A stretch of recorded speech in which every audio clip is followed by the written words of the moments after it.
Bene, direi che possiamo cominciare. Buon pomeriggio a tutte e a tutti. Benvenuti a questa seconda delle 3 conferenze organizzate dal Coordinamento Provinciale Donne dell'AMPI. Conferenze che hanno l'obiettivo di riprendere un po' il filo della storia delle donne. L'intero progetto si intitola Dalle proteste del ventennio alla liberazione, la scelta politica delle donne sulla lunga strada dell'emancipazione. Questo progetto ha ricevuto il sostegno della Regione Friuli Venezia Giulia, della Commissione Pari Opportunità del Comune di Udine e il patrocinio dell'Università degli Studi di questa città. Io vi porto i saluti dell'assessora Arianna Facchini che non è potuta essere qui, ma era presente al taglio del nastro della mostra perché adesso è impegnata in una commissione del Comune. Saluto, vedo molte commissarie, saluto le commissarie della Commissione Pari Opportunità di Udine e do il benvenuto alle ospiti di questa sera. Michela Fonzani, docente di storia contemporanea all'Università Tor Vergata di Roma. I suoi interessi di ricerca riguardano la storia dell'antifascismo, della resistenza, del periodo della guerra civile, dalla trasmissione dal fascismo alla Repubblica. È una saggista, autrice e conduttrice televisiva di programmi culturali. Tra i suoi libri ricordiamo Il processo alla resistenza, l'eredità della guerra partigiana nella Repubblica 1945-2024 di Einaudi, Figli del nemico, Guerra alle donne, senza fare necessità virtù memoria di un antifascista, con Rosario Bentivegna, Caro Presidente ti scrivo la storia degli italiani nelle lettere del Quirinale per Einaudi. Poi abbiamo Fabiana Fusco, professoressa ordinaria di linguistica e glottologia, è anche nostra amica, si occupa di sociolinguistica, fornisce consulenza linguistica sui temi della parità di genere, partecipa a numerosi progetti di ricerca nazionali e internazionali, collabora da anni con istituzioni italiane ed estere nel campo della formazione e dell'aggiornamento degli insegnanti di italiano come L2, con interventi sul plurilinguismo e sull'educazione plurilingue. Il suo ultimo lavoro, pubblicato per Carocci Editore, si intitola Lingue e genere. E noi abbiamo, devo dire anche che sono in mostra alcuni libri delle 2 autrici e non possiamo venderli qui all'università, però si accettano le prenotazioni ed eventualmente si può venire poi a ritirarli all'AMPI. La serie di conferenze e la mostra che è esposta dal 14 al 25 novembre a Palazzo Antonini nascono appunto da un'idea del coordinamento delle donne dell'AMPI, che è una struttura che è sempre esistita all'interno dell'associazione ma che negli ultimi anni si sta affermando con un grosso impegno da parte di tutte le componenti del coordinamento. Nella scorsa conferenza abbiamo parlato della partecipazione delle donne alla resistenza, dell'oscuramento che subirono le partigiane appena finita la guerra, dei gruppi di difesa della donna, della nascita dell'UDI, Unione Donne Italiane, e di quanto questa associazione fa ancora al giorno d'oggi. Siamo arrivate oggi a parlare delle madri costituenti, 2 giugno 1946, quando il popolo italiano e le donne per la prima volta, lo abbiamo visto nel film di Paola Cortellesi, C'è ancora domani, sono chiamati a scegliere tra monarchia e repubblica e a eleggere i suoi rappresentanti all'Assemblea Costituente. Le candidature complessive femminili sono 226, 68 nelle liste del Partito Comunista, 29 in quella della Democrazia Cristiana, 16 in quelle del Partito Socialista, 14 nel Partito d'Azione e 8 in quelle dell'Unione Democratica, 7 in quelle del Fronte dell'Uomo Qualunque e altre 34 donne sono candidate in liste varie. Di queste sappiamo che 21 su 556 deputati saranno elette. E oggi siamo qui per analizzare quella forza di quell'esigua minoranza che però rappresentò una novità assoluta nel panorama politico nazionale. Le madri costituenti si può dire che sono state donne di prime volte, prime a votare, prime ad essere state elette, prime ad entrare nei palazzi istituzionali, prime a rappresentare le italiane e gli italiani, e sono una parte fondamentale della storia italiana in quanto dimostrano come, nonostante le loro individuali differenze, ma anche proprio grazie ad esse, attraverso un gioco di squadra e un fronte unito, sia possibile superare le singole ideologie per il bene comune dello Stato, dei cittadini e delle cittadine e di tutte le donne. Erano consapevoli di essere una novità, malviste dalla stragrande maggioranza dei colleghi uomini, e di essere un'esigua minoranza che doveva necessariamente farsi spazio. Le 21 seppero muoversi in modo coeso e coerente, con coraggio e determinazione di fronte a quell'assemblea che era fatta quasi tutta di uomini, che le guardava con distacco, superiorità e quasi fastidio. Dovettero superare molti scogli, sacrificare se stessi per non farsi abbattere dal pregiudizio di una società maschilista che soprattutto nel ventennio fascista le aveva relegate al ruolo di angeli di focolare. Un pregiudizio che non si sarebbe affievolito in quegli anni. Lo abbiamo visto anche noi, donne di Udine, analizzando i giornali del tempo, analisi che sfociava in una ricerca e in una mostra. La ricerca sta proseguendo ancora dal titolo Che genere di voto sulla rappresentanza politica delle donne in Friuli, che è stata curata appunto dal coordinamento Donne dell'Ampi e dall'associazione Se non ora quando. Non voglio togliere tempo alla voce delle nostre ospiti e passerei subito a una domanda alla professoressa Ponzani.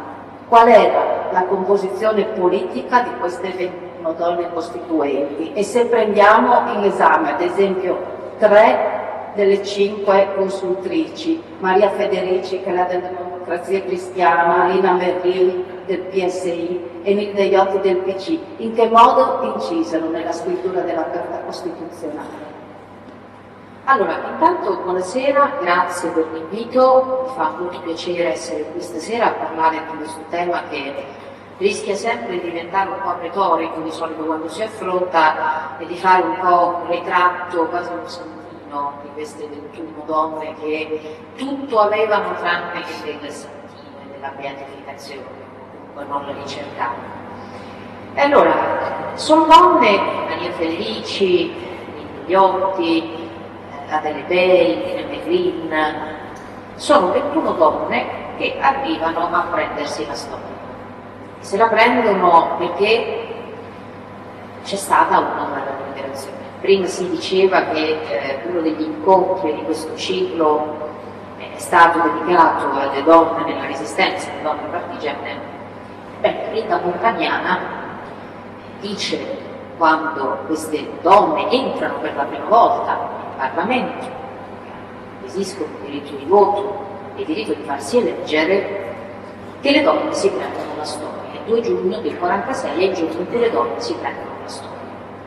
Perché fino a quel momento sono state considerate ai margini della vita politica, sono considerate concittadini, sono da sempre, possono essere giudicate, ma non possono giudicare perché non hanno accesso alla magistratura, grazie all'esperienza, alla vita di queste donne, alla partecipazione politica, all'impegno che queste donne costituenti porteranno dentro i lavori dell'Assemblea Costituente, non solo per la scrittura della Carta Costituzionale, ma anche nelle associazioni, nei partiti in cui sono elette nella società, il Paese comincia a avviarsi verso un processo di secolarizzazione e di modernizzazione che in quel momento in Italia non c'era.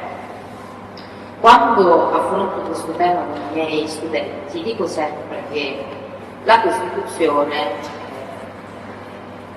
è una straordinaria, è un testo straordinario per chi lo scrive, per le storie delle persone che lo scrivono e soprattutto perché non va a fotografare l'Italia in quel momento. Non è un testo che viene redatto per dire come gli italiani, da cittadini o da cittadini, devono vivere in quel momento nell'Italia del 46, ma va ad immaginare un'Italia futura, va ad immaginare un'Italia in cui la democrazia si sta costruendo, si deve costruire perché è finito un regime ventennale e anche perché prima di questo regime ventennale, nonostante che l'Italia liberale fosse un paese così democratico, visto come le donne non votavano ed erano escluse dalla vita. Però lo dico subito, diciamo, tanto per mettere un po' di carne al fuoco.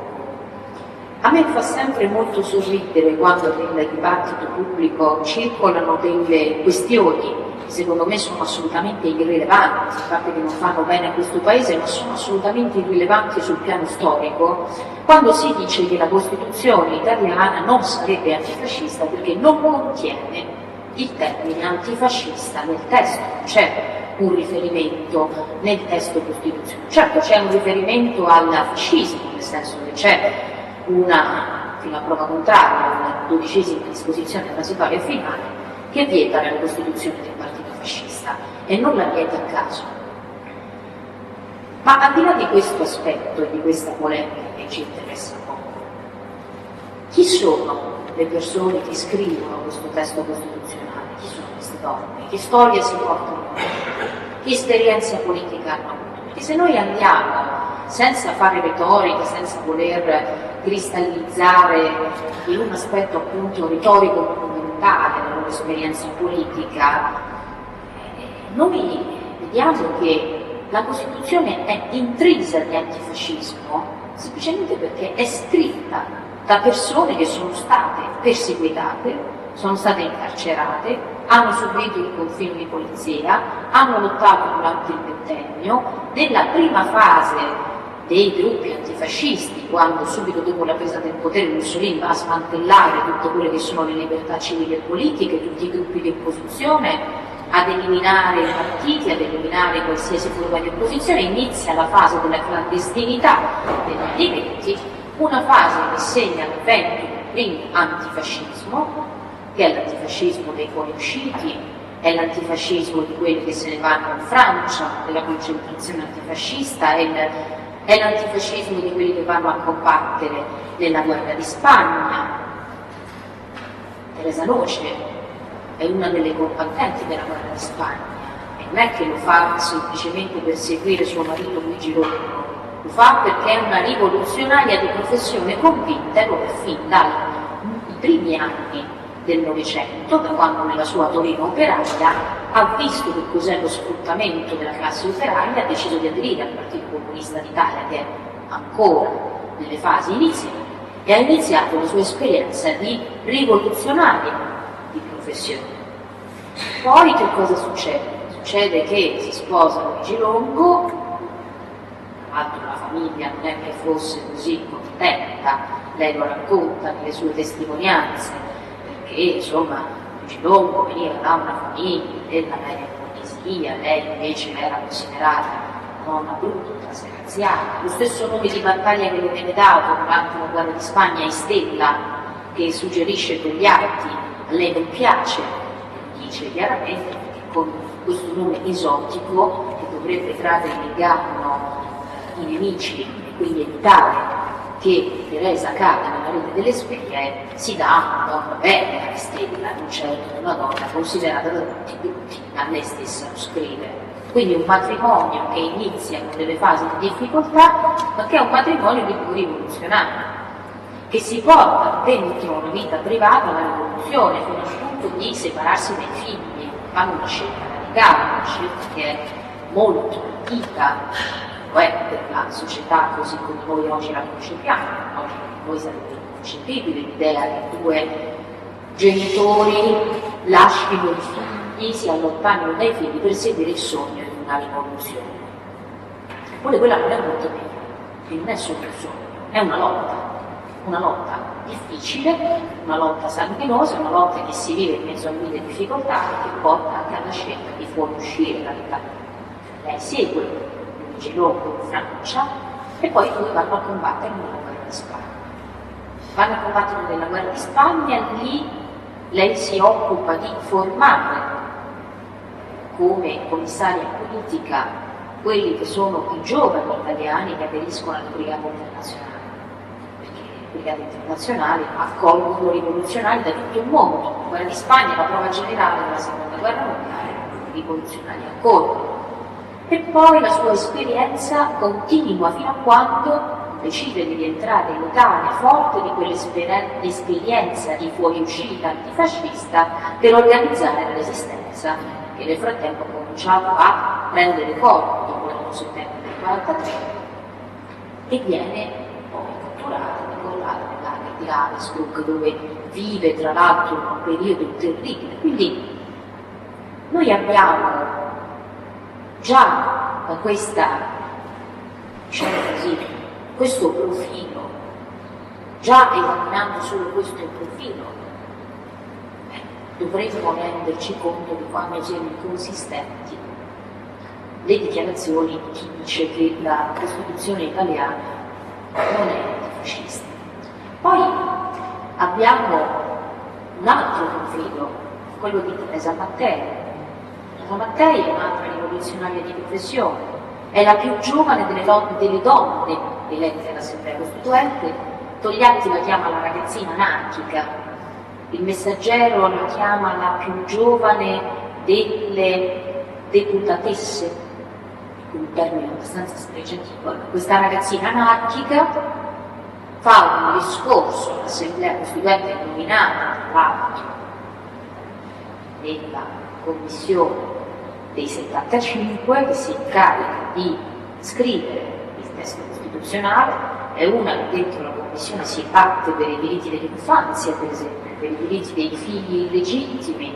L'Italia in quel momento era un paese in cui i figli illegittimi non hanno diritti, né le donne che hanno figli fuori dal matrimonio possono vantare dei diritti o possono inchiodare le loro responsabilità quei padri che mettono incinta e che poi non vogliono riconoscere i figli, perché come sappiamo il diritto di famiglia viene previsto nel 75 e dà la possibilità solo in quel momento di riconoscere i figli nati fuori dal matrimonio. Quindi lei dentro l'Assemblea Costituente va già ad introdurre un tema che suscita scandalo. E lo suscita perché lei rivendica quella che è la parità di genere tra uomini e donne e quindi fa un discorso molto acceso per la sua giovanissima età che fa abbastanza impressione, se lo leggiamo oggi fa impressione la sicurezza con cui questa ragazzina si confronta con dei soloni della politica, con persone che hanno un'esperienza enorme, perché lei rivendica il diritto delle donne di accedere alla magistratura. Dice che è uno scandalo perché nella nuova Italia democratica che sta nascendo le donne non abbiano accesso alla magistratura. E fa un discorso che insomma è molto, molto acceso. A un certo punto, durante le discussioni in assemblea, qualcuno le dice: ma signorina, lei lo sa che le donne in alcuni giorni del mese non ragionano? E lei risponde: ma lei lo sa che ci sono uomini che non ragionano tutti i giorni del mese? Con una sicurezza, con un piglio di che le deriva da che cosa? Questa sfrontatezza da una vita drammatica, da un'esperienza politica drammatica che le fa onore, che le permette il lusso di rispondere da testa alta contro persone che dovrebbero saperne più di lei in politica. Che cosa vive Teresa Mattei? Teresa Mattei è figlia di un antifascista della prima ora, militante di giustizia e libertà, che nel 1937 manda la figlia a 16 anni a mandare dei soldi ai fratelli Rosselli, che sono fuoriusciti dall'Italia e sono componenti della concentrazione antifascista clandestina. Per il suo antifascismo e la sua ribellione, questa indole dirompente, di ribelle, la ragazzina anarchica, come chiama Togliatti, viene espulsa da tutte le scuole del regno nel 1938 perché non accetta la legislazione razziale. E quindi già questo dà un problema. Poi insieme a suo fratello Gianfranco Mattei, aderisce alle formazioni clandestine. E i due vengono a Roma per combattere la resistenza. Roma è una città particolare, durante l'occupazione tedesca, lo dicono gli stessi nazisti ai processi che li vedono protagonisti. Roma è una città ribelle, una città che il tenente colonnello dell'SS Kappler, comandante della polizia politica di Roma, Tasso, non riesce a schiacciare, perché è una città che da quando i tedeschi entrano a Roma con la battaglia di Porta San Paolo, da Filo da Torce, ai nazisti, ovunque, è piena di ribelli, e Kappler piazza delle spie dei delatori italiani che collaborano fortemente con il comando tedesco di Roma per smantellare la rete clandestina di resistenza, che è una rete fatta da tante componenti, ci sono comunisti, socialisti, anarchici, ci sono quelli del fronte militare clandestino di Montezemolo, ci sono i militari, ci sono i carabinieri che infatti vengono subito deportati dopo l'entrata dei tedeschi a Roma in Germania, e Gianfranco e Teresa vengono a Roma e si mettono a disposizione della resistenza. Gianfranco, come a una promessa della giunta italiana, viene nominato professore di chimica al Politecnico di Milano a soli 27 anni, una promessa urgente della chimica, si mette a disposizione della resistenza per fabbricare delle bombe che possano essere utilizzate durante gli attacchi in città dai partigiani teppisti, che possono essere smontate e rimontate con estrema facilità per evitare appunto di perdere tempo, di colpire, di attaccare e di rispondersi. Su delazione viene catturato e portato a Menasso e sottoposto a torture inenarrabili. Solo che non parla, perché ha la testa dura, non parla, utilizzano tutti i mezzi a disposizione e siccome a un certo punto Kappler si stanca, lo affida alle amorevoli cure del tenente delle SS Ricche.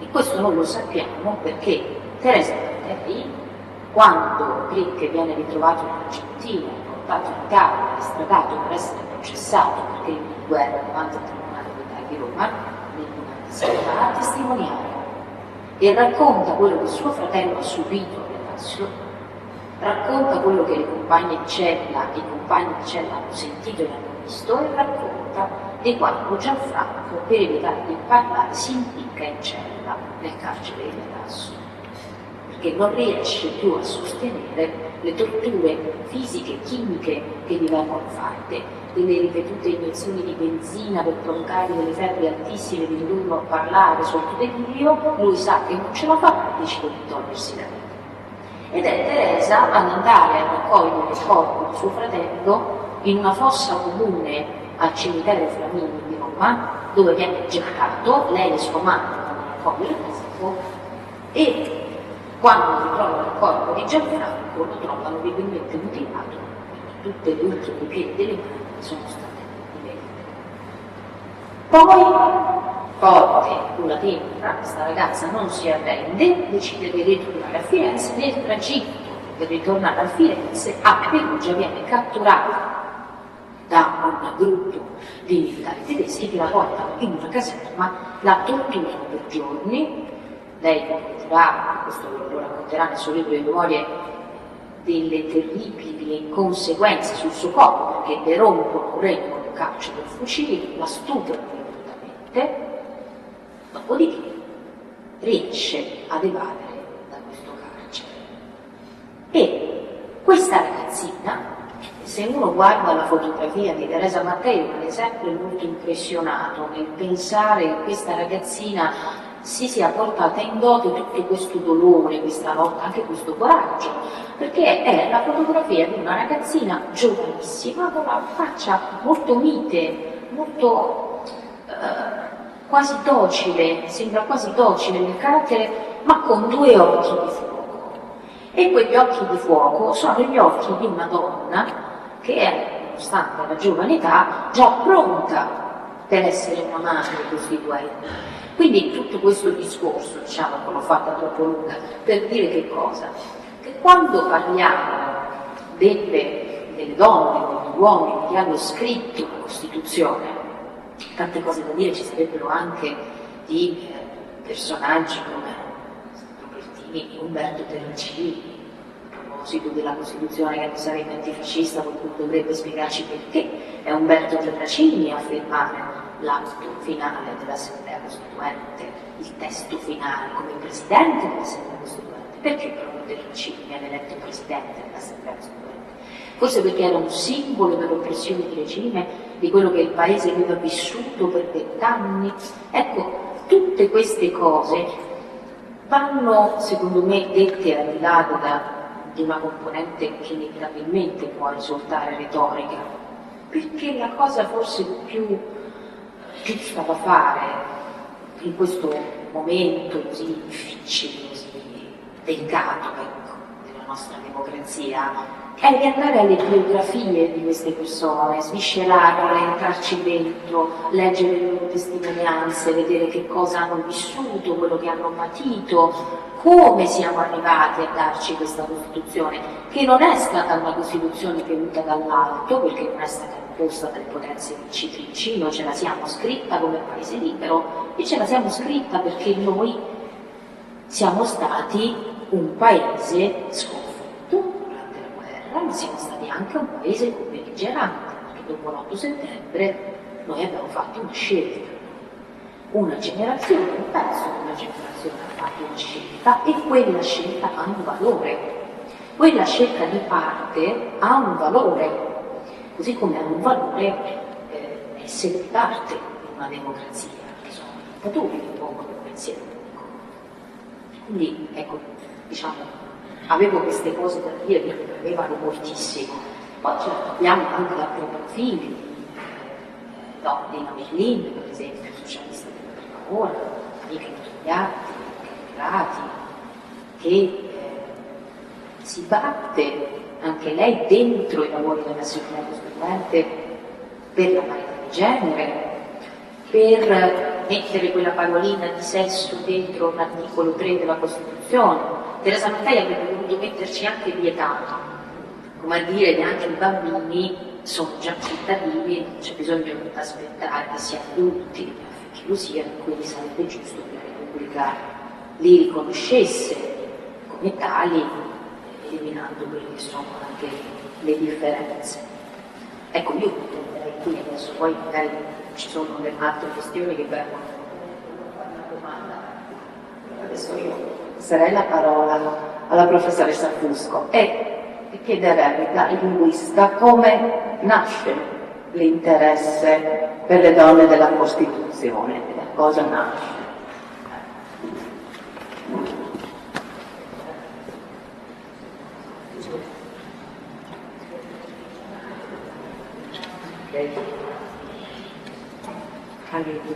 Grazie. E innanzitutto buonasera a tutte e a tutti. Mi accodo al ringraziamento della collega rivolto alle colleghe dell'ANPI e al pubblico qui presente, perché sono un po' anche emozionata, perché non è la prima volta che parlo di Assemblea Costituente o di Costituzione. Sono abituata a farlo con le mie studentesse e i miei studenti, ma in pubblico un po' meno, anche perché di norma una linguista non viene chiamata a parlare di Costituzione o di Assemblea Costituente. Non perché non ne sappiamo nulla, fino a sappiamo perché ci si aspetta colleghe o colleghi di ambito storico, giuridico, che sono sicuramente non lo dico, più esperti, però un po' di tempo fa alcune colleghe e amiche qua al pubblico probabilmente si ricorderanno, era il 2014, la presentazione del libro Le leggi delle donne, vedo il sorriso di un viso amico, ed è stata questa un evento, un'iniziativa che mi ha incuriosita e mi avevano chiesto di presentare appunto, non tanto il testo dell'Assemblea Costituente, perché non sarei neanche in grado, ma di estrapolare dai discorsi delle costituenti, quelle che poi noi siamo abituati fortunatamente a chiamare madri costituenti, anche se poi nel lessico collettivo sono i padri costituenti, le madri costituenti, a parlare delle parole utilizzate, le parole nella costruzione del testo, utilizzate nei discorsi preparatori, propedeutici, che avrebbero poi portato alla stesura finale del testo costituzionale. E da lì ho iniziato poi un percorso di studi, anche come cittadina, non solo come docente, e ho iniziato anche a riflettere su questioni che poi ho riversato anche nelle mie lezioni, perché ormai da tempo insegno linguistica e studi di genere. Mi fermo solo per dire che l'interesse è un po' quasi, sicuramente da cittadina sono la prima a essere coinvolta, interessata al tema, però anche da studiosa devo dire la verità che mi ha appassionato moltissimo, anche perché rileggendo, poi lo dirò anche alla fine, tutti i lavori preparatori, le discussioni che hanno portato alla stesura articolo per articolo, comma per comma, io qua ho il libro che raccoglie i testi, ma poi c'è un CD, ma basta andare sul sito anche del sito. Insomma, ci sono vari racconti, sono testi molto corposi, molto densi, come diceva il collega, anche scritti con sicurezza, e quella stessa sicurezza che ormai non trovo più in quello che leggo adesso. E quindi cerco di insegnare agli studentesse come si può anche difendere l'idea, argomentare, portare avanti un progetto attraverso l'uso della lingua che Teresa Mattei dirà solenne. È un aggettivo che a lei piace moltissimo e che userà costantemente. Ma prima io vi ho preparato, perché non voglio parlare, cioè non voglio solo fare in modo che si senta solo la mia voce, ma la voce anche di chi ha preceduto e poi di chi ha parlato durante l'Assemblea Costituente. Io mi occupo di stereotipi linguistici e culturali, le amiche lo sanno, che sono una che insiste molto su questi temi. E un filo rouge che caratterizza il prima e il dopo è sempre questa attenzione quasi spasmodica, inutile, sciocca verso il fisico delle donne, verso il corpo, anche quando poi rivestono ruoli così importanti.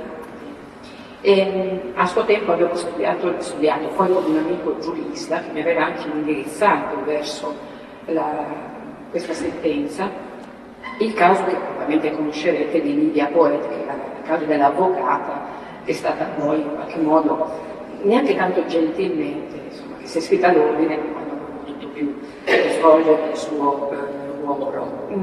Rileggendo una parte della sentenza, che leggo sempre volentieri, mi sono tornate alla mente poi anche altri testi, e altre discussioni e soprattutto la stampa dell'epoca, quando descrivono la figura delle donne che sono state elette e che partecipano all'Assemblea Costituente. C'è sempre questa attenzione è vero, la collega dice che il fare di Teresa Mattei è docile, ma viene sempre dipinta per le sue frecce, raffigurata, descritta per i suoi capelli, perché non fuma, ma poi vi farò vedere anche l'articolo.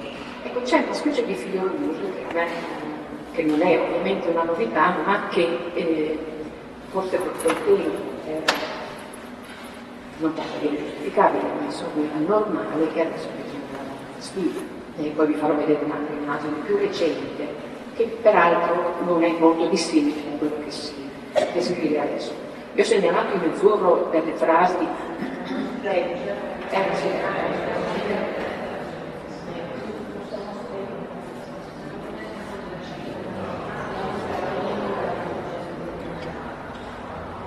Sì, non avevo.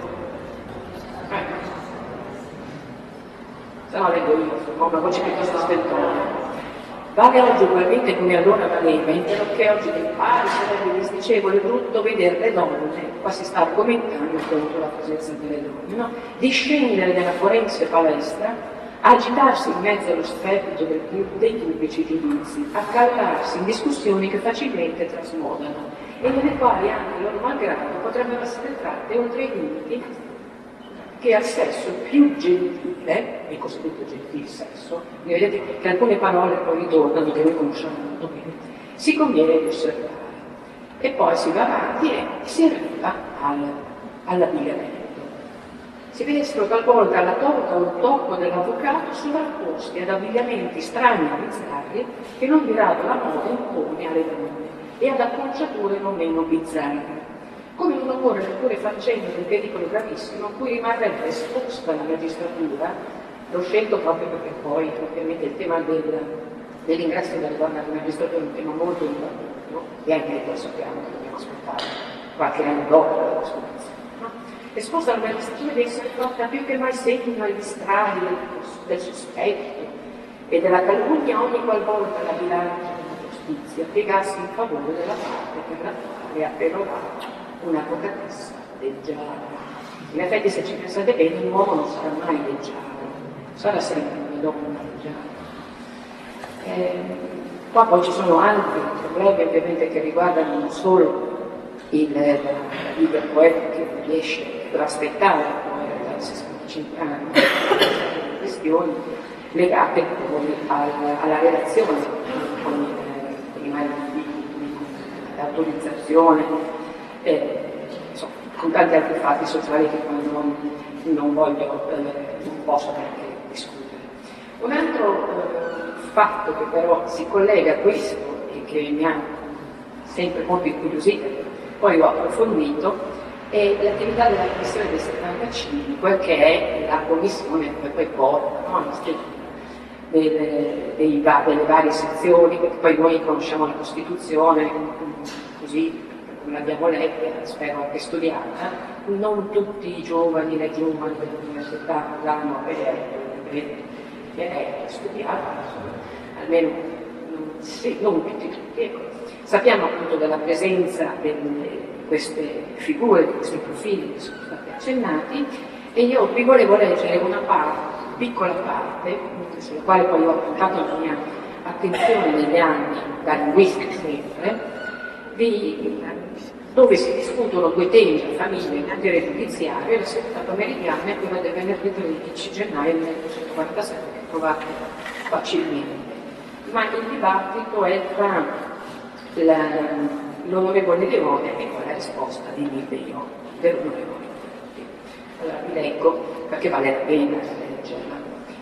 La discussione è appunto se c'è un pezzettino sul quale un frammento se è il caso di tenere o non tenere, nei casi previsti dalle norme sull'ordinamento giudiziario. Si sta discutendo dell'ingresso del giorno.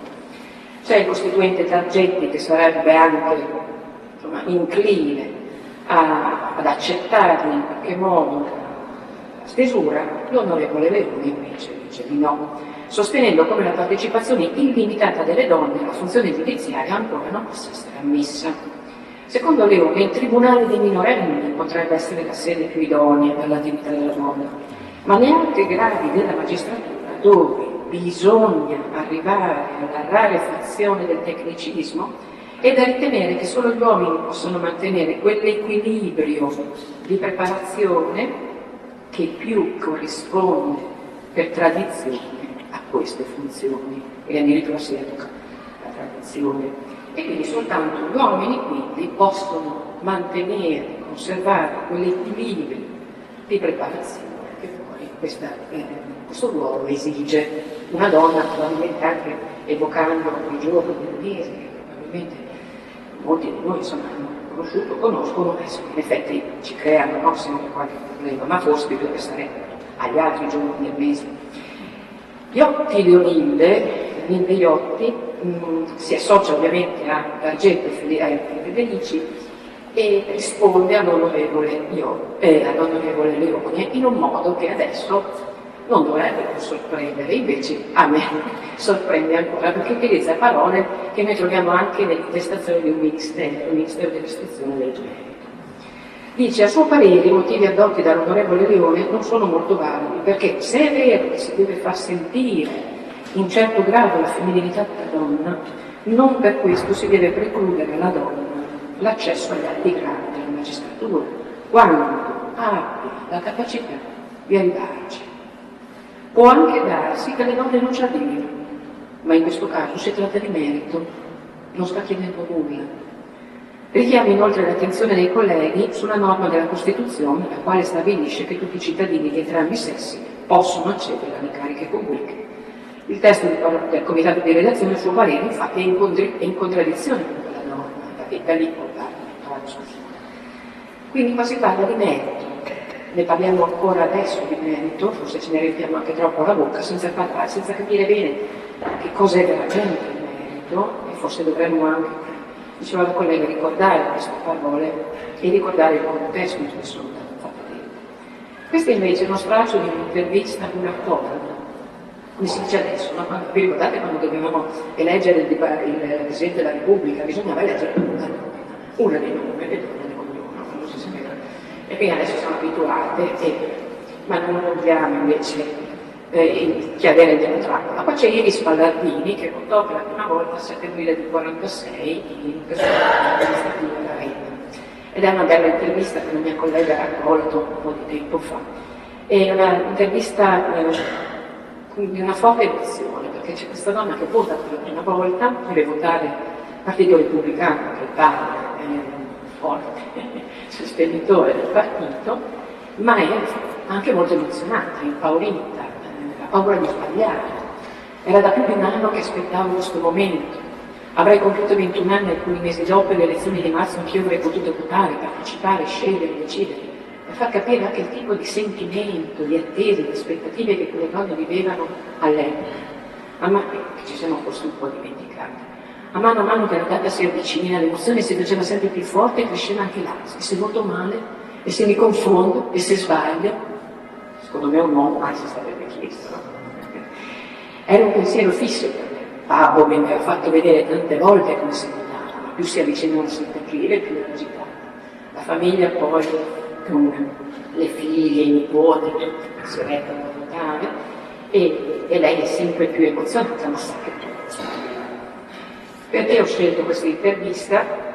Perché Iris è una delle italiane che non solo lei poi ha fatto le amministrative, quindi era indirizzata ovviamente diciamo così, a dare il suo segno, la sua testimonianza per la media.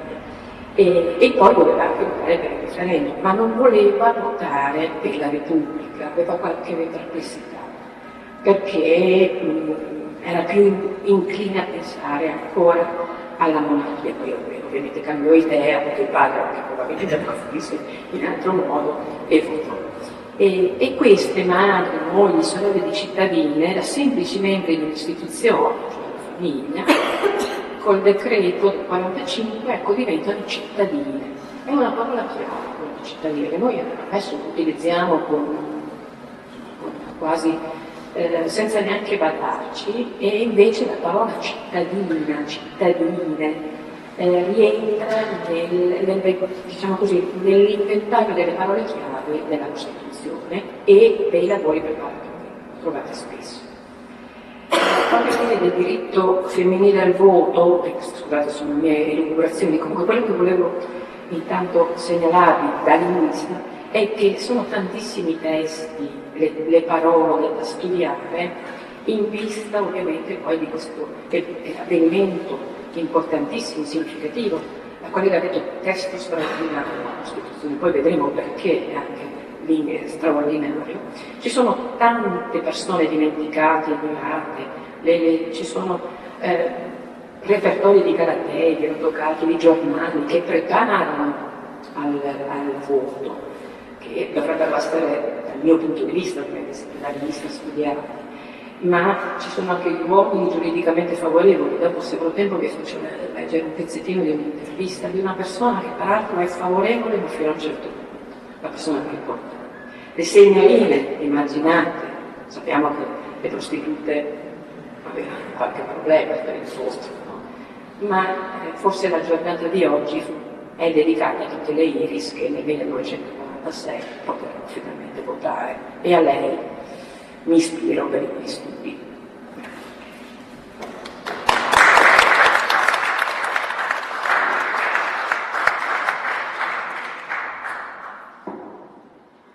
Torniamo alla professoressa Manzani, però prima vorrei dire che appunto anche noi alunni abbiamo avuto modo di studiare tutti gli stereotipi rispetto diciamo, nei confronti delle donne durante le elezioni amministrative del 46, esaminando proprio nelle nostre ricerche la stampa friulana, quella è una ricerca molto interessante. Abbiamo sentito prima che erano donne determinate, che avevano a che fare con personaggi che insomma, erano già affermati, penso a Togliatti, Einaudi, De Gasperi, però non si fanno intimidire, abbiamo sentito Teresa Mattei. Successivamente sappiamo anche che molte di loro entrano in contrasto con i partiti, alcuni con il loro partito di appartenenza, alcune lasciano, altre rimangono dentro, però diciamo che in comune queste donne, già dall'inizio, durante l'assemblea, durante i lavori dell'assemblea costituente, adottano un metodo politico di lavoro. Ce lo può spiegare? Allora, è più che un metodo una necessità, nel senso che l'Italia del dopoguerra che queste donne hanno davanti è un'Italia cui se le donne si sposano non fanno i figli perdono il lavoro, che nei contratti di lavoro c'è ancora la clausola di nubilato, che è una vecchia eredità del regime fascista, per cui sono obbligate a siglare una sorta di licenziamento in bianco, possono essere cacciate se hanno figli o se si sposano, tanto che molte donne, questo è evidente nelle testimonianze che abbiamo a disposizione, decidono o di mentire o di non sposarsi proprio, o di rimandare la data di matrimonio. È un paese in cui ci sono ancora in vigore delle norme che appunto non permettono alle donne di accedere alla magistratura, di accedere alle più alte cariche professionali, che permettono di punire addirittura fra le mura domestiche una moglie se è considerata non una brava moglie, se parla troppo, se è spettacciona, se non è brava a fare economia, vigero ius corrigendum, cioè il diritto di picchiare la moglie per correggere il carattere. Persino uccidere una donna non è reato se questa mette in crisi il buon nome della famiglia o l'onore della famiglia. Quindi diciamo il paese che queste donne si trovano davanti e che si troveranno davanti a lungo, che poi è durante i lavori dell'assemblea costituente, ma già prima, durante le fasi della guerra clandestina di resistenza, nei gruppi di difesa della donna, si comincia a discutere di nuovi rapporti all'interno della famiglia, di equilibri di genere, marito e moglie, di educazione dei figli, di diritto al divorzio, di diritto all'interruzione di gravidanza. Le donne partigiane sono avanti anni luce rispetto a quello che poi è la fotografia dell'Italia nel secondo dopoguerra, e queste donne con diciamo, una moderazione cercano di portare dentro la discussione dell'Assemblea Costituente questi temi. Allora, questo metodo è un metodo della collaborazione. Maria Federici e Teresa Nece sono le due promotrici firmatarie di una legge importantissima che viene approvata dal Parlamento nel 1950, che è la legge per la tutela fisica ed economica delle lavoratrici. Quindi in un paese in cui ancora i contratti di lavoro sono obbligatori le dimissioni, vuol dire che ancora oggi così si è costretti, ma all'epoca insomma era sancito per legge, perché appunto c'erano ancora in vigore delle norme sia del codice civile che del codice penale, che dei contratti di lavoro della fascista. Questa legge viene approvata nel Parlamento dopo un iter molto lungo, e che cosa prevede? È l'impianto che ancora oggi regola la possibilità per una lavoratrice di andare in maternità. Quindi è una legge molto moderna. Il divieto di licenziamento delle neomamme entro il primo anno di vita del bambino, quindi appena nasce una creatura non è ammissibile che una donna venga allontanata dal lavoro licenziata, e questo è un tema molto forte che emerge già nei lavori della Commissione di 75, e degli occhi per esempio è una di quelle che si batte di più per su questa questione. Quindi il diritto delle lavoratrici a mantenere il posto di lavoro, il diritto ad avere un'equa retribuzione, altri temi che lei porta sul piano della discussione, come la questione della indissolubilità del matrimonio, cioè si batte perché sia tolto quell'aggettivo indissolubile dal testo costituzionale, altrimenti non sarebbe stato possibile una legge per il divorzio.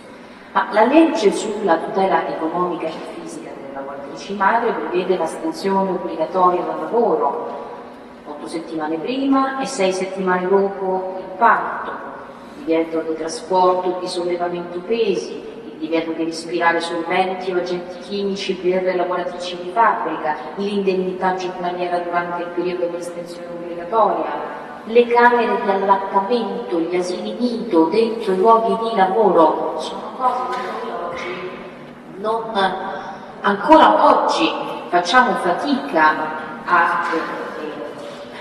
a pensare. Lo dico anche per esperienza diretta, qui apro una parentesi che mi riguarda, che fa un po' sorridere quando la racconto, ma ne conto. Io ho un figlio di 5 anni, è nato nel 2019, quindi non è nato nel 1902, è nato nel 2019 e dopo qualche mese dalla sua nascita io ho ricominciato a collaborare con la RAI. Quindi avevamo delle riunioni di redazione a cui io dovevo partecipare. La RAI, che è un'azienda di servizio pubblico, non permette né per le dipendenti né per le collaboratrici l'accesso dei bambini in azienda, né dà la possibilità di avere un asilo nido, né dà la possibilità di avere un luogo in cui tenere questi figli. Quindi io, che dovevo allattare mio figlio 8 volte al giorno, perché aveva bisogno di crescere, facevo in questo modo. Entravo in redazione, i miei genitori si mettevano in un parco con la carrozzina davanti in via Teulada, io facevo la riunione, ogni tanto uscivo e rientravo. Questo per capire un po', mettere un po' in chiaro di che cosa parliamo nel concreto quando parliamo di diritto al lavoro per le donne e anche di quando facciamo un bel po' di retorica sul materno, come spesso si suol dire, come se la maternità sia ancora una sacra missione per la donna, non è, evidentemente è una scelta e per molte donne non è neanche una scelta, cioè perché ci sono donne che decidono di diventare madri. Quindi questo era per dare un po' il quadro della modernità di uno dei tanti provvedimenti che viene approvato. Ed è un provvedimento molto moderno che tra l'altro va a fotografare una situazione di estrema delicatezza nel mondo del lavoro per quel che riguarda i diritti delle donne. Prima ancora che lo faccia la televisione, forse qualcuno di voi ricorderà un programma che la RAI realizza nel 1959, una straordinaria inchiesta televisiva dal titolo La donna che lavora, un'inchiesta di Ugo Zatterin e Giovanni Sarri. Ecco, quell'inchiesta, che si può trovare tranquillamente sul replay, è un documento straordinario, è la fotografia della condizione femminile nel mondo del lavoro. Questa inchiesta manda in onda un mondo di contadine, di operai e di lavoratrici a domicilio, di donne che si prendono cura della casa e dei figli e che sono schiacciate su entrambi i fronti, dai sensi di colpa e da leggi che non permettono alle donne ovviamente di emergere e di proteggere le carriere. Anche perché, a proposito di mentalità che le madri costituenti si trovano davanti, per le menti più illuminate, fare la maestra, l'insegnante, l'assistente all'infanzia sono considerate ancora delle funzioni perfette per il mondo femminile, perché possono conciliare il lavoro con la maternità e la famiglia, mentre per esempio altre professioni non lo sono. Allora, tutto questo per dire che cosa? Che l'impegno di queste donne e il metodo appunto che si utilizza, che è un metodo di collaborazione in nome di una visione della politica con la P minuscola, che noi oggi non conosciamo più, l'idea che una cattolica nel senso più nobile del termine, una che ha vissuto la lotta antifascista nelle ACLI, nella gioventù cattolica, seguace degli ideali di Don Luigi Sturzo, e una comunista si uniscano, lavorino insieme e propongano una legge, la facciano approvare dal Parlamento dopo un iter molto lungo, è qualcosa che noi oggi non riusciamo a immaginare. Ed è un metodo che sicuramente andrebbe ripreso. Molto difficile farlo perché per adottare un metodo di questo genere che riesca a configurare come ultima istanza una visione della politica sarebbe necessario avere delle persone con una certa caratura in Parlamento che purtroppo non abbiamo. Ma al di là della polemica che viene c'è una cosa interessante che prima si citava a proposito dell'SRC ed è qualcosa che anche questa torna continuamente nel dibattito pubblico. Lina Merlin, socialista della prima ora, come prima vi accennavo, di Navedrin fa approvare un lunghissimo iter parlamentare una legge che va a abolire quelle che sono le case di minoranza. Il progetto di legge viene presentato nel 1948 e viene approvato nel 10 anni per arrivare a una legge che rende libere donne che vivono in schiavitù, che sono costrette a una prostituzione falsa di Stato, perché lo Stato ci lucra sulla prostituzione femminile e sulle case di tolleranza. Lei è una donna insomma, che non si fa intimidire affatto né dai ben pensanti moderati né da coloro che questa è una polemica che ancora oggi circola nel dibattito pubblico, non si fa intimidire nemmeno dalle buone pene del giornalismo momento. Per esempio, è uno dei principali fautori del caso di tolleranza, nonostante siano dei luoghi, lei li definisce addirittura in un dibattito parlamentare dei lager quasi, dove le donne sono costrette a continui rapporti sessuali senza nessuna forma di tutela, con diritti civili e politici che vengono sottratti, quindi se vogliono cambiare vita non lo possono nemmeno fare, perché non hanno nemmeno una possibilità di scelta. E Mortadelli scrive un libro che si intitola Addio Wanda, come per rimpiangere questo meraviglioso mondo. È un mondo, scrive Elena Merlin, dove i soli appetiti maschili hanno cittadinanza e dove le donne non esistono e non ci sono e non hanno diritti. Quindi è per i diritti delle donne future che queste madri costituenti hanno lottato e hanno cercato nel Parlamento di combattere per far approvare delle leggi, perché poi i paesi si svegliano con le leggi che vengono approvate dal Parlamento. Se non ci fossero state queste donne, noi probabilmente non avremmo avuto la legge sul divorzio, la legge sull'aborto.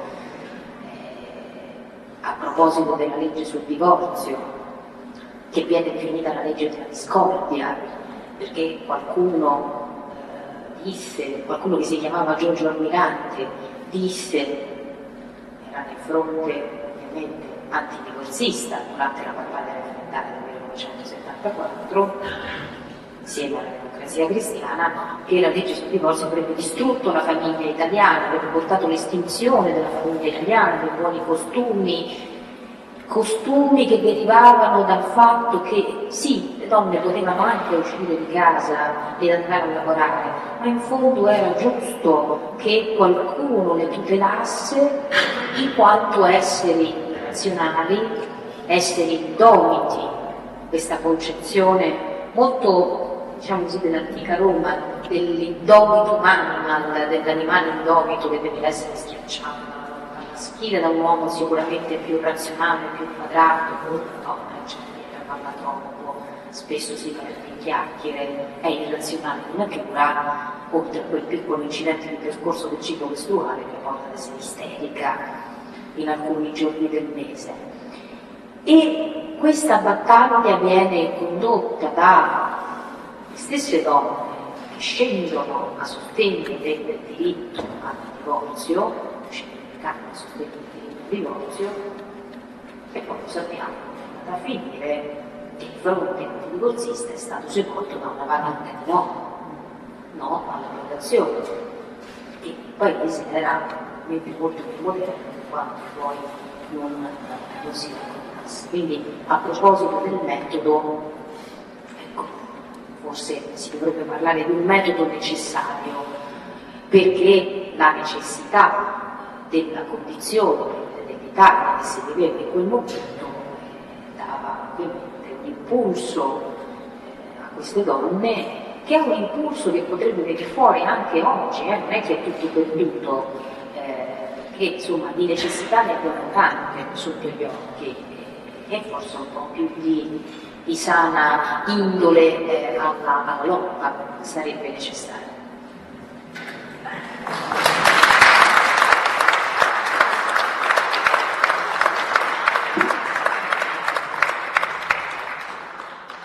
Allora, prima abbiamo parlato di Teresa Mattei, come lei si è espressa all'interno del dibattito della Costituente. Ecco, professoressa Fusco, Si può fare un commento ai testi o qualcosa col commento?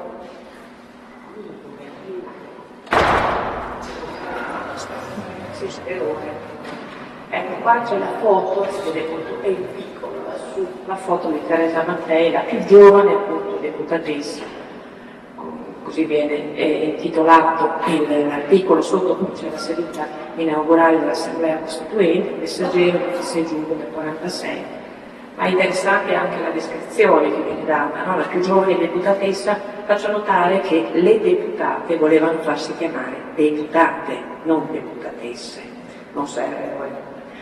Sappiamo già, le amiche mi conoscono che sanno benissimo cosa penso dei femminili, essa, qui mi fermo. Però la più giovane deputatessa italiana alla Costituenti, ecco qua, ha molti bei riccioli fumi e 2 begli occhi vivi e ha 25 anni.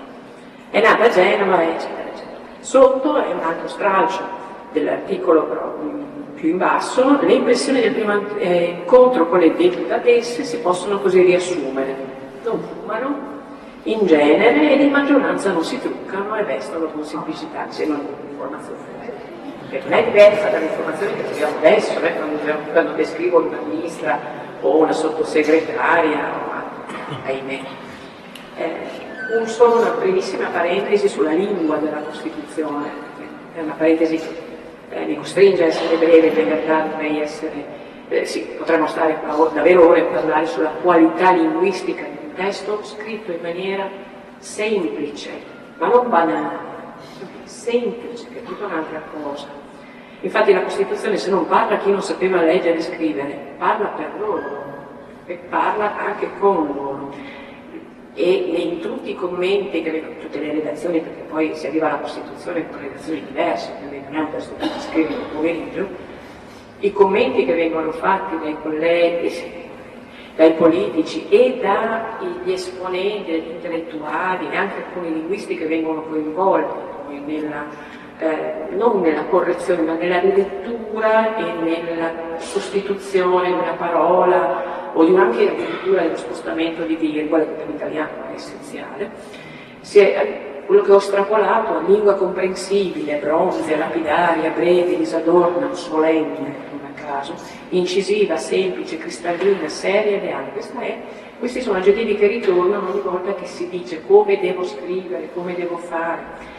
E 3 sono gli obiettivi: la centralità dell'istruzione correlata alla democrazia. Il testo deve essere semplice perché deve essere un testo che poi può essere utilizzato ai fini pedagogici, educativi, cioè nell'istruzione, e dell'istruzione ovviamente correlata alla democrazia. Poi ci ricorderemo ovviamente dell'educazione linguistica democratica di Tullio De Mauro, che riprende i principi della Costituzione, sono sacrosanti.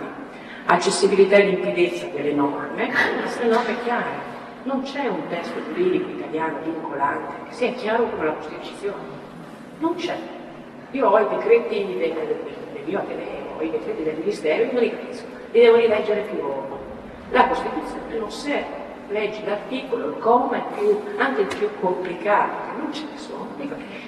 Anche una persona, diciamo che un'istruzione scarsa lo può capire. Un qualsiasi decreto, parlo di quelli universitari che sono più noti a me, non sono comprensibili.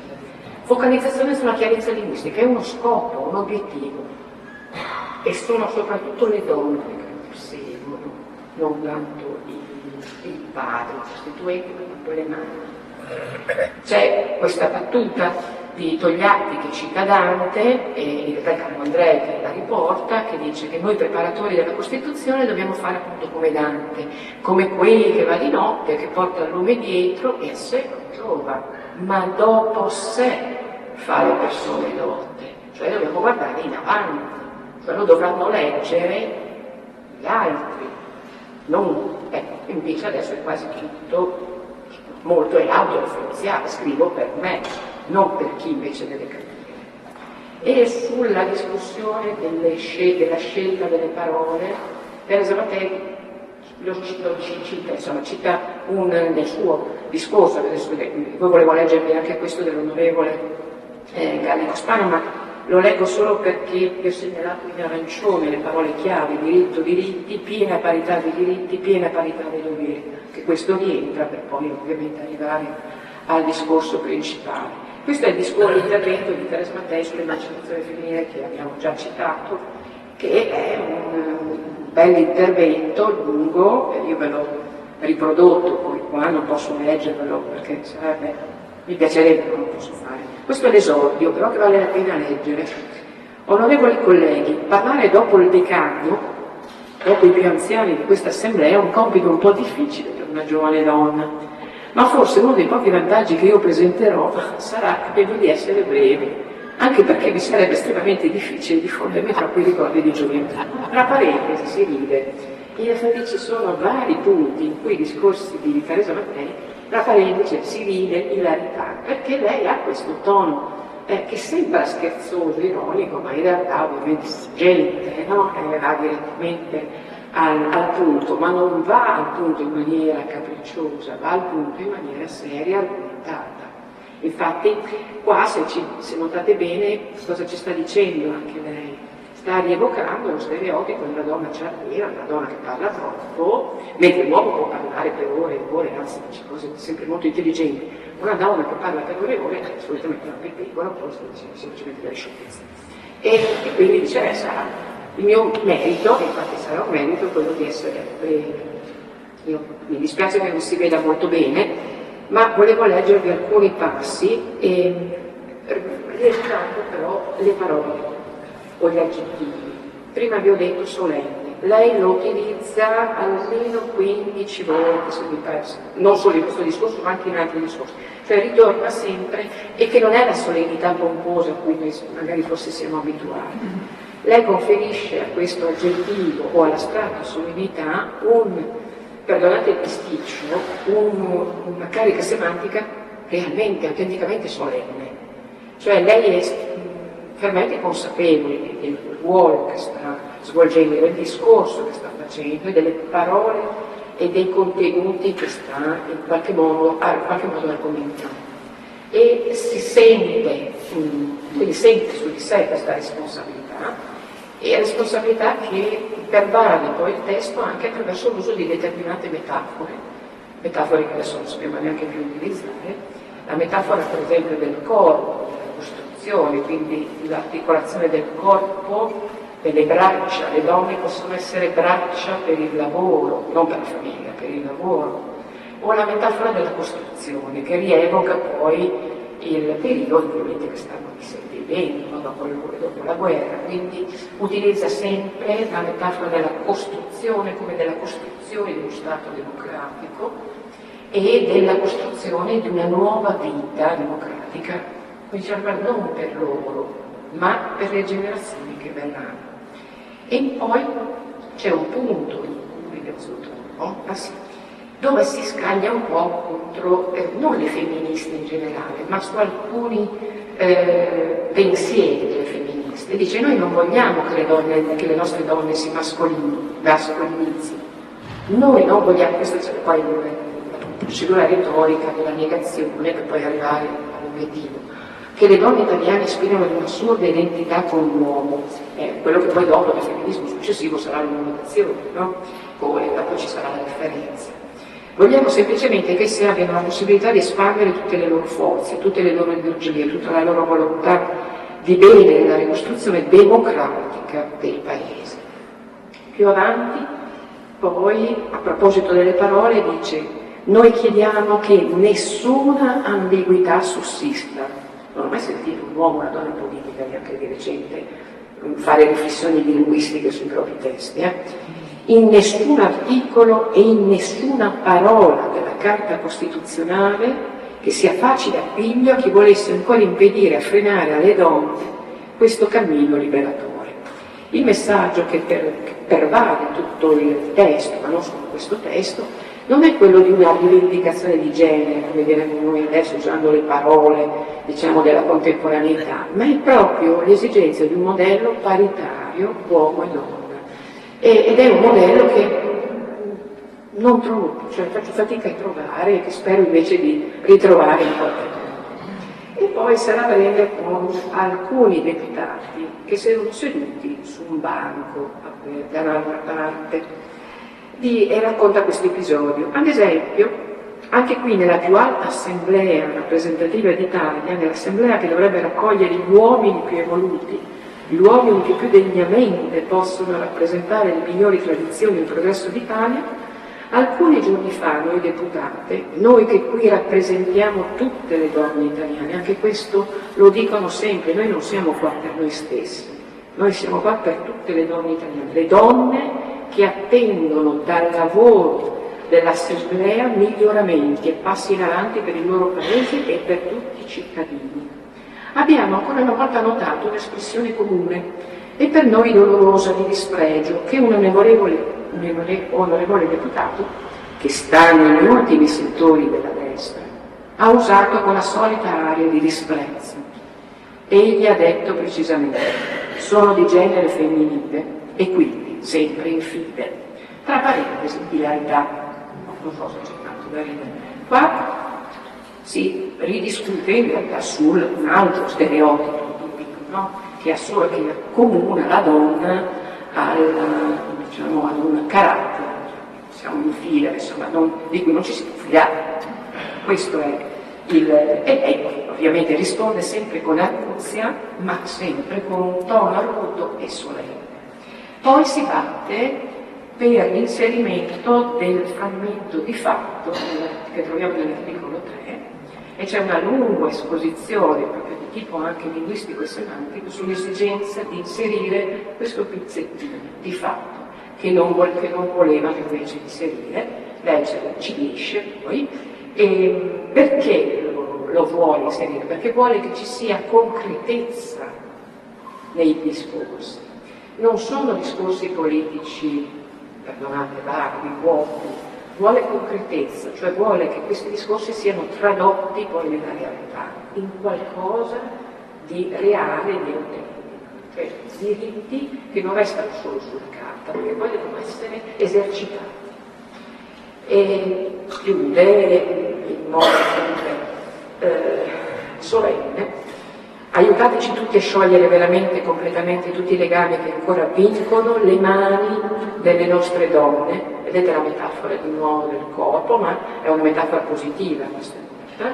E avrete nuove braccia, liberamente operose per la ricostruzione d'Italia, per la sicura edificazione della Repubblica Italiana dei lavoratori. Commento: vivissimi applausi a sinistra e molte congratulazioni. Io faccio vedere solo per due slide, solo per chiudere il taccio. Vi ricordate, ho iniziato dicendo la visibilità dell'abito, la descrizione che viene fatta delle donne, con i riccioli, gli occhi, il colore degli occhi. Ecco, questa è una vecchia foto di un po' di tempo fa, perché Mariella Boschi era ministra e Repubblica. Qua addirittura c'è l'opposizione maschile e femminile. Allora il ministro Boschi a favore della maggioranza anche, quindi quando svolge il suo ruolo politico è il ministro. Quando invece si commenta l'abito, la gonna e i tacchi, passa la ministra in gonna, mi pare che questa è una notizia di fatto, e in Senato si gira la guardata, fosse passare, Gentiloni in Bermuda, quindi mi ero chiesta, ma vogliamo parlare di maschile e femminile e di assecondare quindi le scelte linguistiche maschile e femminile a seconda dell'abito? Direi di no.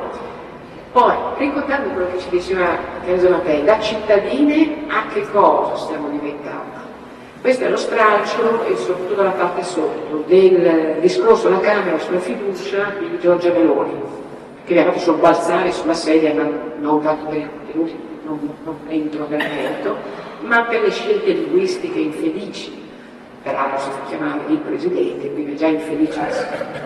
Ma il fatto che poi lei dice: si è fatta polemica sul Presidente o la Presidente, vi ricordate la polemica? Non è cosa che la ricordo. Su questo abbiamo un'idea diversa. Io non ho mai considerato che la grandezza della libertà delle donne fosse potersi far chiamare Capatrina.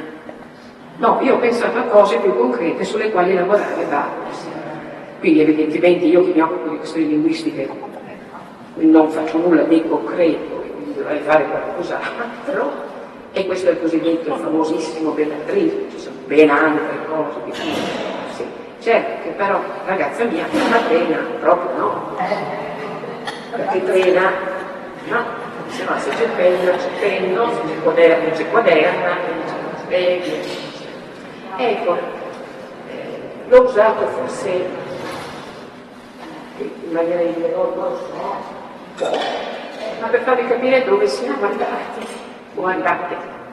Siamo dalla solennità, alla serietà, alla fermezza, alla solidità, usate tutti gli aggettivi che volete, alla Capatrina o alla gonna della ministra Boschi. Invece non è così. Vi riciclo un intervento dell'onorevole Bianca Bianchi, si stanno occupando di scuola, un tema forte nelle discussioni assemblari, quasi gestito dalle madri costituenti, perché poi all'inizio sembra che le madri costituenti debbano occuparsi solo di alcuni argomenti, ma poi non è così, non è così. Però questa è una bella uno stralcio interessante, non trattata da scolare. La Carta Costituzionale deve essere intesa non soltanto quale specchio delle condizioni dell'attuale momento, ma porta aperta ad eventuali presidi inclusivi. E sempre c'è questo afflato, questa proiezione verso il futuro, ad eventuali realizzazioni di esigenze spirituali, eccetera, eccetera. Chiudo con una citazione di una collega che parla appunto del diritto al voto, dell'importanza. L'ultima frase mi aveva colpito: la caparbietà delle cause giuste si proietta così nel futuro a favore delle generazioni successive, quelle appunto che a volte poi dimenticano. Credo che siamo forse in questa fase, con la Capatrina. Grazie, perché sapete che io...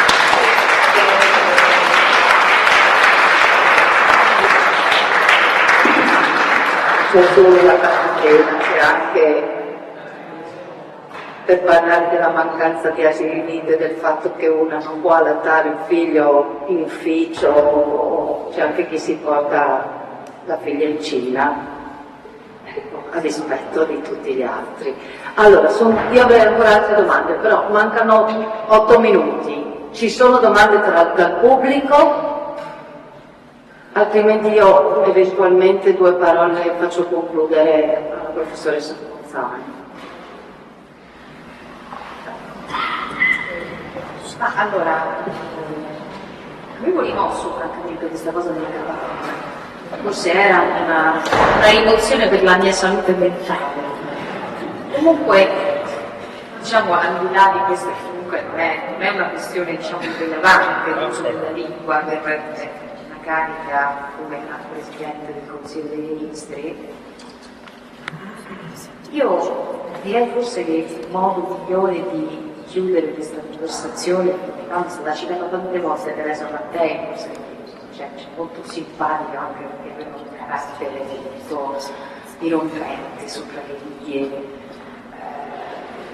Io vorrei chiudere così, con una frase che lei ha pronunciato nel corso di un incontro con alcuni studenti del liceo di Firenze pochi mesi prima di morire, perché molto anziana, che è una cosa che si trova facilmente, perché è una cosa molto, un discorso veramente efficace, come lei sapeva essere, a proposito dell'uso delle parole solenni, ambigue e dirette.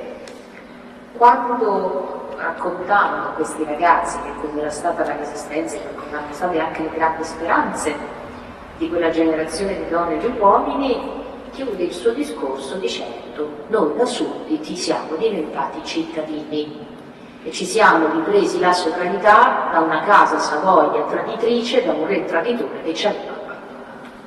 Allora, oggi che va molto di moda parlare di democrazia plebiscitaria, di rapporto carismatico quasi tra una folla e il capo, quasi che la volontà popolare sia incarnata tutta nella volontà di un capo che fa politica e che si assume il diritto di interpretare tutte quelle che sono le volontà dei cittadini come se fosse un'enorme volontà generale, credo che riprenderci questo senso della sovranità sia la cosa migliore che possiamo fare per esercitare il nostro diritto di cittadinanza. Ognuno di noi ha un pezzo di sovranità che ci siamo conquistati a caro prezzo, un prezzo di molto sangue che è stato versato.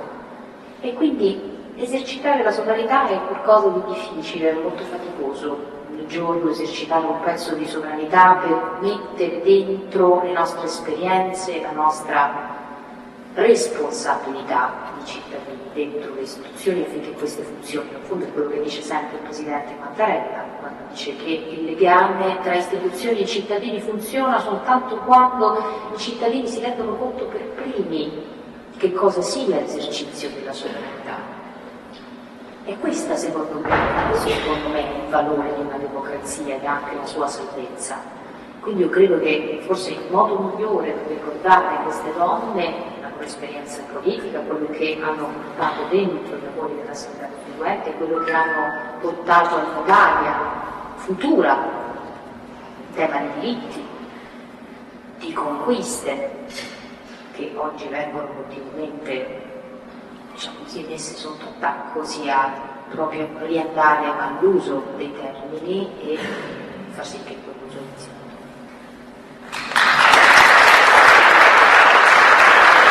Allora, abbiamo ancora qualche idea, ci sono domande? Altrimenti io vado con un domandone finale.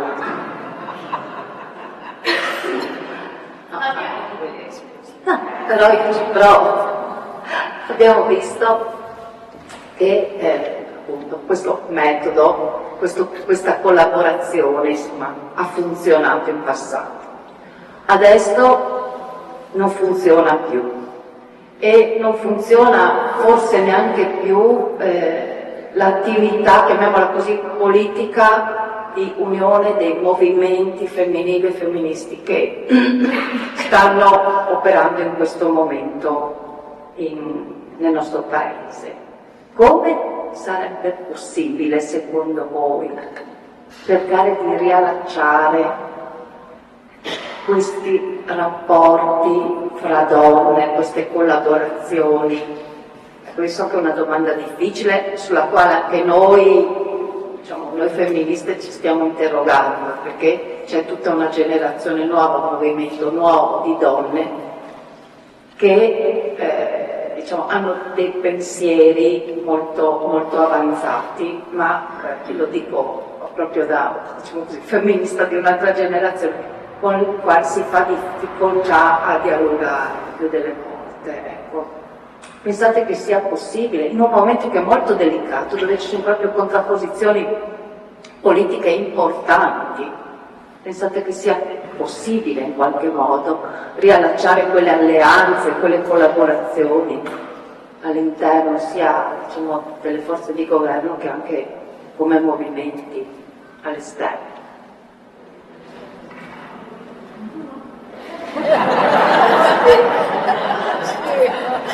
Allora, io francamente non lo so se è ancora possibile, come sia possibile. Questa è veramente una domanda enorme. So quello che faccio ogni giorno nel mio mestiere con le mie studentesse, con le giovani donne che ho davanti, che sono delle ragazze intelligenti, critiche, che si sono trovate a vivere in un mondo dove i diritti c'erano già, che rimangono allibite di fronte al dibattito pubblico, al dibattito politico e alle cose che circolano nel dibattito politico. Di fronte per esempio a questo tema della maternità che continuamente viene richiamato, l'obiettivo di avere 500.000 nati in più per risanare l'incremento demografico in Italia, che è un obiettivo irrealizzabile, nemmeno se le donne si mettessero a far figli adesso sarebbe possibile realizzare. La questione non è questa, la questione è che il mondo è cambiato, la società è cambiata, ci sono nuovi bisogni, non tutte le donne si realizzano nella famiglia, anzi forse quasi nessuna più si realizza nella famiglia ed è giusto che sia così. Le cittadine hanno dei desideri, delle ambizioni che la Repubblica, secondo quello che il testo costituzionale dovrebbe garantire, nel senso che se ci sono delle diseguaglianze sociali, le classi dirigenti dovrebbero intervenire a sanare queste diseguaglianze sociali, a fare il bene pubblico, a interessarsi del bene pubblico secondo quello che è un altro ideale della democrazia, che manca, perché oggi per la democrazia non resta che il metodo, cioè il metodo delle elezioni quando si partecipa, per cui noi con il metodo democratico possiamo eleggere tranquillamente anche un governo xenofobo, razzista, misogino. È già successo negli Stati Uniti, succede ancora. L'ideale democratico è un'altra cosa.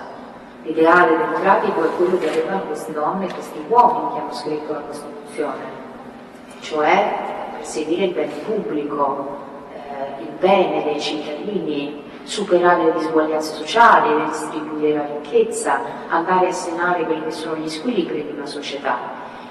Per quanto riguarda le donne, io dico sempre alle mie studentesse che la cultura e l'istruzione sono le armi più potenti per l'emancipazione. Per me è stato così, nel mio caso è stato così, io posso parlare per esperienza. E dico anche di non farsi imprigionare negli stereotipi, perché questo secondo me è anche un buon metodo. Lo stereotipo della donna che deve accudire, perdonare, comprendere qualsiasi cosa loro faccia, anche quando queste giovani ragazze sono veramente giovani, nel senso che già adottano dei modelli che non sono parte della loro contemporaneità. Votarsi a un uomo, soccorrerlo, accoglierlo, comprenderlo, qualsiasi cosa faccia o non faccia, se ti tradisce o non ti tradisce, se si allontana e se si allontana di prenderti cura di lui anche quando si allontana. Questo senso della cura, questo stereotipo del materno, della cura a tutti i costi, che sembra quasi uno stato di natura per un essere femminile, credo che questo vada proprio spezzato, debba esserci una rottura profonda, una rottura culturale con questo modello. Forse si può ripartire da qui.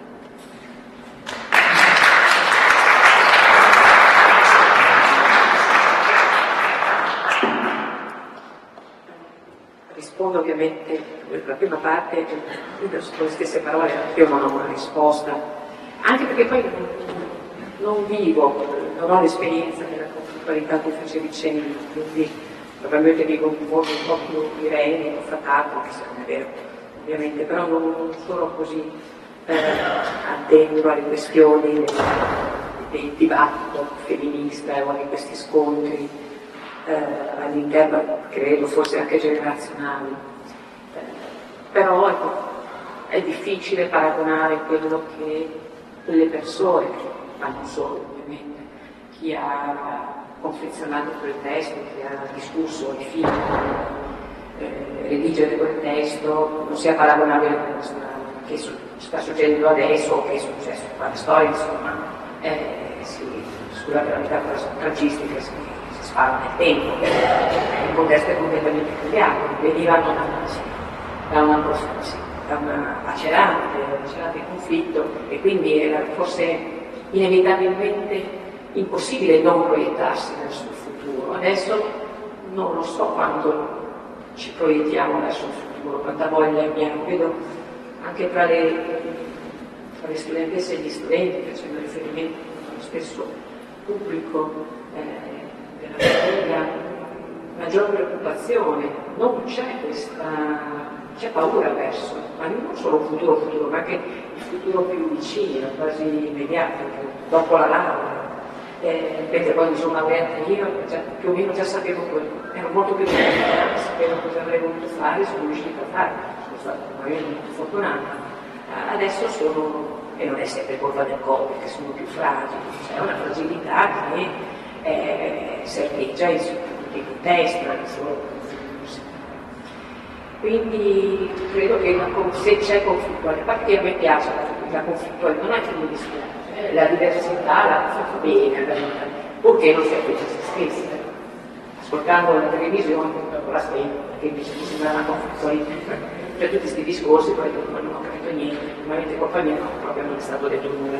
Quindi è vero, l'istruzione è che peraltro trovate come principio basilare nelle parole delle madri costituenti, è la chiave poi per poter cambiare un po', per avviare davvero un cambiamento. Quindi bisogna iniziare molto prima, per non all'università devi iniziare, sì, non dico l'asilo nido, ma l'infanzia, primaria, a lavorare molto lì. Poi istruzione, esperienza e possibilmente pensiero critico, sviluppare quello, noi lo facciamo all'università costantemente, non vedo che si fa tanto anche a scuola. A scuola un po' di lei, sono un po' stigmatizzata, ma non tutto. E lì invece bisogna lavorare molto, nel senso che i giovani, come erano giovani loro, cioè Teresa Mantelli, non solo Teresa Mantelli, tutte le madri del pensiero critico, avevano una grande capacità di leggere la realtà, di interpretarla e di utilizzarla. Adesso è un po' più complicato, però bisogna resistere, e continuare a farlo. E magari anche fino. Purché mi faccio stessa una domanda. Vorrei fare una domanda alla professoressa Fusco. Io sono un po' diffida perché vedo, siamo in un'università che conta quante migliaia di studenti e studentesse non ce ne sono qui. Non ci sono studenti e studentesse, allora chiedo, manco con i crediti non riusciamo a portarli. E quello che mi lascia molto veramente è proprio questa apatia generale di generazioni giovani e vecchie, che non è segnata. Parli della sanità, non è né di destra né di sinistra, siamo giù stessi. Abbiamo una regione piena di soldi che sta facendo un problema enorme sulla sanità. Per avere un appuntamento devo aspettare 3 mesi. Io ho 81 anni, spero di morire prima. Perché così almeno risolvo il problema con la sanità pubblica. No, comunque veramente tale che non si esprime la voglia di rivelarsi e che i giovani non si siano, perché noi stiamo tentando di agganciarli, ma mi chiedo come mai nell'università non ci sono ragazzi e ragazze. Allora chiedevo alla professoressa qual è il problema, perché per me è un problema enorme. Capisco cosa intende. È vero che alle volte non è sempre facile coinvolgere le classi o parti delle classi. L'orario non è più fortunato per far arrivare gli studenti e le studentesse, perché c'è la fine lezione, molti si spostano, non vivono a Udine perché non possono vivere a Udine, quindi devono prendere un mezzo, possono spostarsi. Però io non sono così negativa per l'esperienza che ho. Può essere che questa sera non sia andata bene per l'età, ma questo è mi piace lo stesso così. Però abbiamo anche organizzato, parlo per non vedere l'esperienza che lì, organizzato anche gli studenti e le studentesse c'erano, quindi sul problema della sanità della regione non posso. Avrei qualcosa da dire anch'io, ma non sono così apatici o distratti o indifferenti. Almeno sembrano così, non sembrano affatto così. Poi forse sarò sfortunata lì o una bambina, ce ne sono anche tanti altri. Ma posso proprio a sostegno di quanto dice la professoressa Fusco in risposta. Non è dire a sostegno di quanto ha detto la professoressa Fusco in risposta alla Maria Pia. Vedo anche come altri, noi come gruppo scuola, che è un gruppo molto solido e molto appassionato, molto dedicato, un gruppo di Rosanna, vedo qui Benedetto, vedo qui insomma tutti i colleghi che quotidianamente si rivolgono agli insegnanti, ai dirigenti scolastici e scolastiche. Vedo un sempre maggiore interesse, una sempre maggiore sensibilità nel accogliere momenti di riflessione che noi proponiamo attraverso progettualità e proposte educative. Quindi sì, forse in convegni come questo, vuoi per l'orario, vuoi per la sede, vuoi per la ricchezza, poi di proposte che vengono fatte agli studenti che si applicano alle ore di studio e di lezione, forse qui appunto è sguardita da quel punto di vista, ma è anche comprensibile. D'altro canto dobbiamo essere rassicurati dal fatto che nonostante, questo lo dico da cittadina, insomma, al di là di tutto, nonostante qualsiasi assetto politico, nonostante la qualità dei ministri di un'epoca e di un'altra, insomma, che ci possono essere, e gli insegnanti per la gran parte sono molto sensibili, sono molto responsabili nei confronti della formazione delle future generazioni, e quindi questo ci porta ad offrire con sempre maggior volontà questi nostri progetti, che vedo che vengono accolti. Quindi questa era solamente un po' di speranza che volevo condividere rispetto a questa successiva osservazione che è stata fatta. Scusate. Grazie.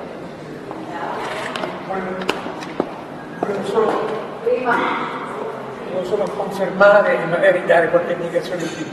Noi lavoriamo quotidianamente nelle scuole, classi delle superiori, e vediamo se c'è una risposta magnifica da parte degli studenti. Una frase che ci ha molto colpito quando abbiamo terminato un progetto che consisteva nel fatto di far fare ai ragazzi dei lavori col cellulare, dei filmati col cellulare su momenti di storia dell'esistenza, eccetera, che è stato un successore secondo me. E alla fine una ragazza ha detto: ti dobbiamo ringraziare perché abbiamo imparato a lavorare insieme. Evviva! È stata una grande soddisfazione. E in fondo forse la chiave perché si proceda discretamente è che noi abbiamo cercato di spingerli alla creatività. Questa cosa bellissima che è la creatività. Ci sono state delle invenzioni che ci hanno lasciato a bocca aperta. E non mi dilungo perché...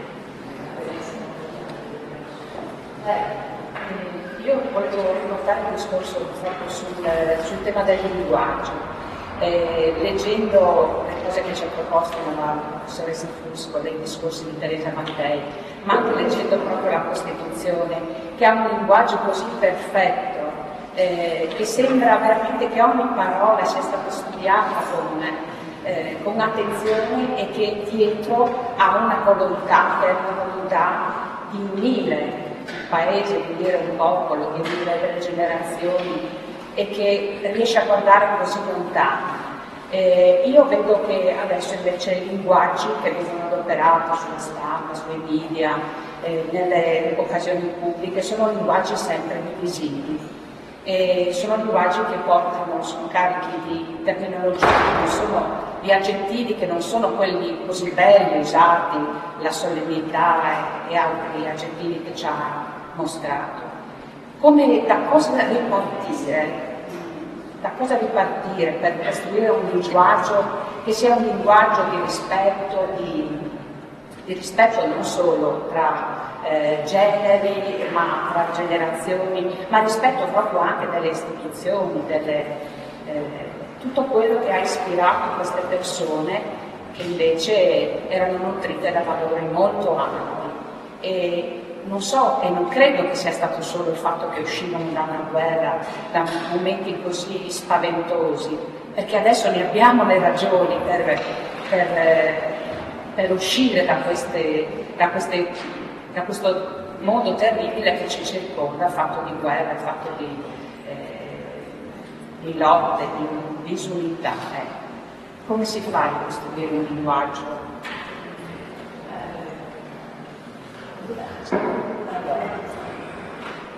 Allora, le opzioni possono essere diverse. però dovrebbero essere anche le istituzioni più politiche a scegliere una lingua e un linguaggio diversi, perché è inutile che lavoriamo dal basso e poi dall'alto non cambia nulla, perché il linguaggio politico attuale è un linguaggio suddivisivo, conflittuale. Credo che quello che manchi un po', e non è un'accusa che rivolgo né alla scuola né all'università, è la lettura. Parlo anche io per lo più studentesse, hanno un po' dimenticato, non sanno più leggere come si leggevamo noi una volta. Cioè la lettura è una lettura frettolosa, fatta per punti e non digerita, non interiorizzata, non ragionata e non restituita. Quindi credo che manchi un po' la riflessione sulla lingua, che non è una riflessione grammaticale, ma una riflessione metodologica, che va oltre. Questa bisogna cominciare da capo, sempre dalla scuola dell'infanzia primaria, perché dopo è sempre troppo tardi. Io vedo per esempio che mancano le capacità di riassumere, non sanno fare il riassunto. Cioè il riassunto è la slide, ma il prof poi mi dà la slide per la lezione, no, che ho la slide, ci ho impiegato 3 ore per fare una slide, devi tu iniziare a fare una slide a come, di leggere, studiare, perché come faccio a riassumere? Manca una tecnica che noi abbiamo imparato a scuola, cioè una tecnica fondamentale per la lettura e del riassunto, che ti permette poi di arricchire il lessico. Perché il lessico non lo impari, cioè non è che ti viene insegnato in testa per benedizione divina, lo impari leggendo, praticando l'uso delle parole e l'uso di significato. Perché una parola non ha un solo significato, ne ha tanti. Ma quanti ne conosco? Uno oppure. Usano il vocabolario come se fosse uno strumento per la risoluzione del mondo. Io dico sempre usate il vocabolario, perché dobbiamo cercare da soli. Quindi bisognerebbe tornare al passato, ma fare una didattica dell'italiano, è diversa.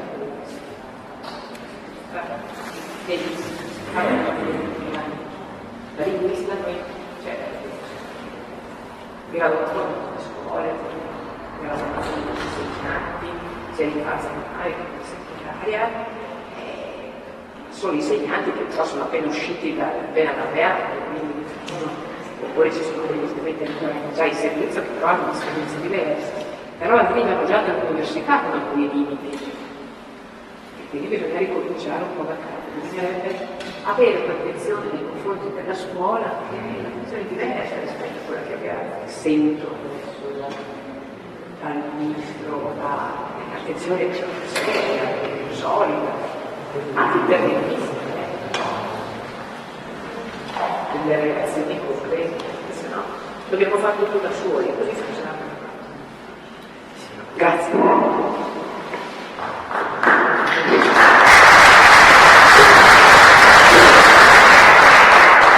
Sono assolutamente d'accordo, la questione riguarda ovviamente sempre le classi dirigenti. Il fatto che il Ministero della Cultura sia diventato un temptation island fa abbastanza rabbrividire. Io ho esperienze dirette dei miei studenti che non sono affatto passivi, apatici, sono molto critici, sono molto attenti, seguono seminari, approfondiscono, leggono. Certo, qui non ne vedo, e forse c'è un difetto di comunicazione, la comunicazione è qualcosa di importante, fondamentale.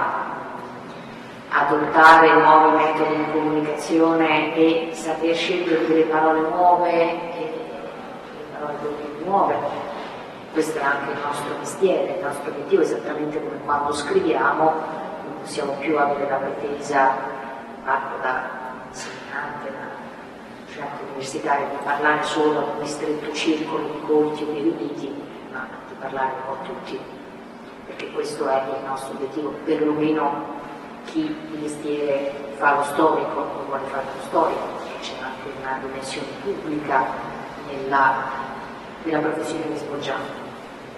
Quindi io ricette facili da dare non ne ho. Vorrei che fosse la politica a dare delle ricette, vorrei che vedere un paese in cui ci sono cittadini che partecipano, che si fanno carico di tutto quello che una democrazia promuove. Dopodiché però questi ragazzi vanno anche un po' tutelati, vanno anche un po' difesi da anche un discorso pubblico che banalizza molto varie questioni. Io li vedo quando arrivano, sono tutti pieni di problemi, hanno tutti in bollino la certificazione di problemi vari che non si sa bene chi nei cicli scolastici precedenti gli ha dato. E invece sono poi dei ragazzi che sanno esprimersi, hanno anche dei tratti di genialità, certo sanno scrivere male, scrivono male, non si sanno esprimere, hanno difficoltà proprio nell'uso della penna, nell'esercizio della restituzione di ciò che hanno letto. Ma questo è anche, diciamo così, il nostro compito, che è sempre più difficile visto che poi dall'alto non arriva mai nulla di concreto ad aiutarci. Quindi,